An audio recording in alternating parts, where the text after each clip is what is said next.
The president has called for his supporters to monitor the election tomorrow as poll watchers to discourage fraud. Critics, though, say they're intended to intimidate voters, especially those from minority groups. These so-called elections observers are nothing new, but because of the president's repeated claims of fraud, they have become a point of contention this year. News 19's Dustin Lukey takes a look at what all voters should know about those watching the polls. Yeah, Scott, the Wisconsin Elections Commission allows people to watch the voting process regardless of their political affiliation.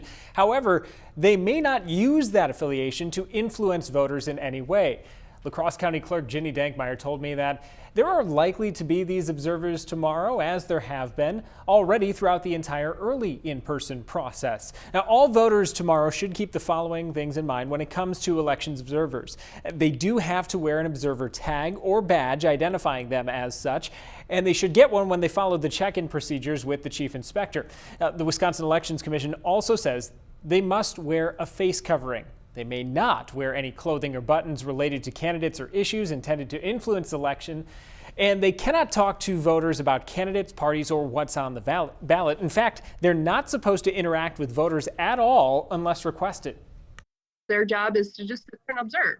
If they have questions on something, they need to contact the chief inspector if something's going on that they don't like. So be prepared. In some of the polling locations, you may have people observing the election process, and that's their right.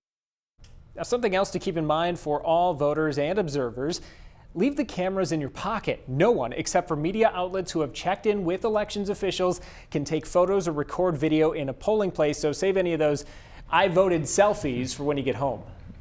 All right, thanks, Dustin. You mentioned face coverings. There are additional restrictions are there any additional restrictions for observers due to COVID-19? Well, the commission says the chief inspector at a polling place may need to limit the number of observers due to public health policy. In that case, the commission says they could create a schedule or a rotation. Scott. All right, thanks, Dustin. Speaking of schedule, the polls open at 7 a.m. tomorrow morning, and anyone who is in line when the polls close at 8 p.m. can still cast their ballot, even though the polls are supposed to close at 8 p.m.